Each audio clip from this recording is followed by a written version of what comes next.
Web serials இனி டிவிக்கு முன்பே சன் நெக்ஸ்ட் ஆப்ல ஜாலியா எல்லாருக்கும் முன்னாடியே பாருங்க.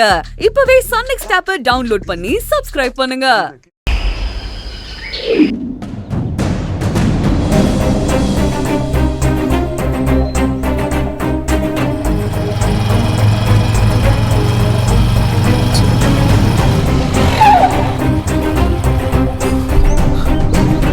சொல்லுங்க மகிழ், எதுக்கு மதியழகி வீட்டுக்கிட்ட வர சொன்னீங்க?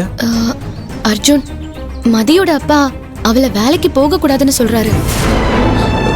என்னங்க சொல்றீங்க? மதியழகி வேலைக்கு வரலனா நான் எப்படி அவளை தினம் சந்திக்க முடியும்? வீட்டில் போய் அவளை வேற பார்க்க முடியாதே. அவங்க அப்பா மிலிட்ரிமேன் மாதிரி குறுக்க நிப்பாரு. நான் 4 வார்த்தை சிரிச்சு கூட பேச முடியாதே. கடவுளே, என்னால மதியழகியை பார்க்காம இருக்கவே முடியாதே. நான் என்ன பண்ணுவேன்? எங்க கல்யாணம் வரைக்கும் தாங்காதுங்க.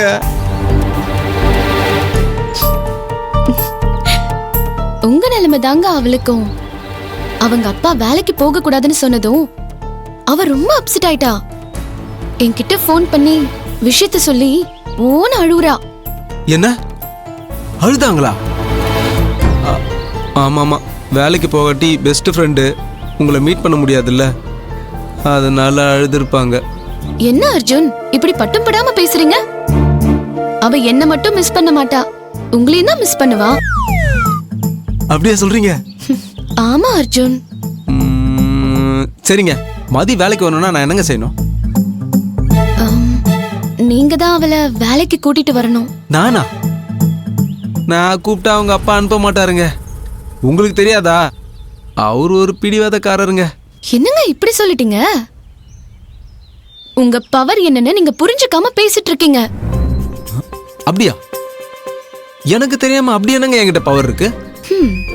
உங்ககிட்ட மதிய கட்டிக்க போற மாப்பிள்ளைங்கிற பவர் இருக்கு. அதை யூஸ் பண்ணுங்க. நான் கூப்பிட்டா அவர் அனுப்ப மாட்டாரு, ஆனா நீங்க போய் கூப்பிட்டா அவரை அனுப்பிதான் ஆகணும். ஆமா, மாப்பிள்ளை பவரு. இந்த மாப்பிள்ளை பவரு நீங்க சொல்றது கரெக்டுங்க.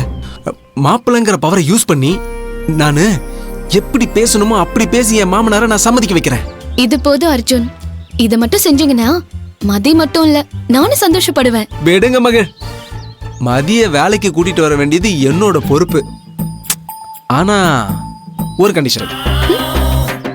சொல்லுங்க அர்ஜுன், நான் என்ன செய்யணும்? நான் ஓப்பனா சொல்றேன். நான் ஆசைப்பட்ட மாதிரியே நான் கல்யாணம் பண்ணிக்க ஏஞ்சல் மாதிரி ஒரு பொண்ணு கிடைச்சிருக்கா. அந்த விதத்துல நான் ரொம்ப லக்கிங்க. ஆனா எனக்கு ஒரு ஆசை இருக்கு. நான் யாரையாவது லவ் பண்ணி கல்யாணம் பண்ணணும். ஆனா என்னை யாருமே லவ் பண்ணல. அதான் கல்யாணத்துக்கு முன்னாடி உள்ள கேப்ல லவ் பண்ணி கல்யாணம் பண்ணணும்னு முடிவு பண்ணிட்டேன். அட சூப்பர் அர்ஜுன், கேட்கவே இன்ட்ரெஸ்டிங்கா இருக்கு.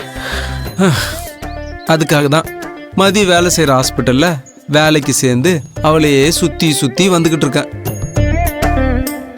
ஆனா அவ பெருசா என்ன கண்டுக்கிறதே இல்லை. ஒரு லவ்வரா ஏத்து காட்டியும் அவ கட்டிக்க போற புருஷனாவது பார்க்கலாம்ல. நோ ரெஸ்பான்ஸுங்க. அர்ஜுன், நீங்க அவளை தப்பா புரிஞ்சிட்டு இருக்கீங்க. உங்களுக்கு எந்த அளவுக்கு மதிய பிடிச்சிருக்கோ அதே அளவுக்கு அவளுக்கும் உங்களை பிடிச்சிருக்கு. ஆனா அவ கொஞ்சம் ரிசர்வ் டைப். அதனால அவ எதையும் வெளியே காட்டிக்க மாட்டேங்கிறா. அவ அப்படி இருக்கிறதுக்கு காரணமே அவங்க அப்பா தான். மதியோட அக்காவை காரணம் காட்டி மதிய ரொம்ப கட்டுப்பாடா வளர்த்துட்டாரு. அதனாலதான் அவ அப்படி இருக்கா. சரிங்க, ஏன் கண்டிஷன் என்னன்னா மதியோட பெஸ்ட் ஃப்ரெண்டா இருக்க நீங்க அவகிட்ட பேசி நான் ஹாஸ்பிட்டல்ல இருக்கிறப்போ என்கிட்ட ஆசையா பேச வைக்கணுங்க. இவ்வளவுதானா? கண்டிப்பா நான் மதிக்கிட்ட பேசுறேன் அர்ஜுன். அவளும் கொஞ்ச நாளா தானே உங்ககிட்ட பழகுறா. பழக பழக உங்களை நல்லா புரிஞ்சுப்பா. உங்களோட நல்லா பேச ஆரம்பிச்சிருவா. நீங்க கவலைப்படாதீங்க, உங்க பிரச்சனைய நான் சால்வ் பண்றேன். ரொம்ப சந்தோஷம் மகிழ். நீங்க மனசு வச்சா என்னோட அரேஞ்ச் மேரேஜ் லவ் மேரேஜா கன்வெர்ட் ஆயிடும். அது மட்டும் நிறைவேறிட்டா போதுங்க. அதுக்கப்புறம் லைஃப்ல எந்த ஆம்பிஷனும் இல்லாம மதியோட ஜாலியா இருப்பேன். கண்டிப்பா அர்ஜுன், நீங்க கேட்டதை நான் செய்றேன். கூடிய சீக்கிரமே உங்களை மாதிரியே மதியும் உங்களை லவ் பண்ணுவா. போதுமா? இது போதுங்க. இப்பவே போறேன். புயல் வேகத்துல போய் மதிய நான் கூட்டு வரேன்.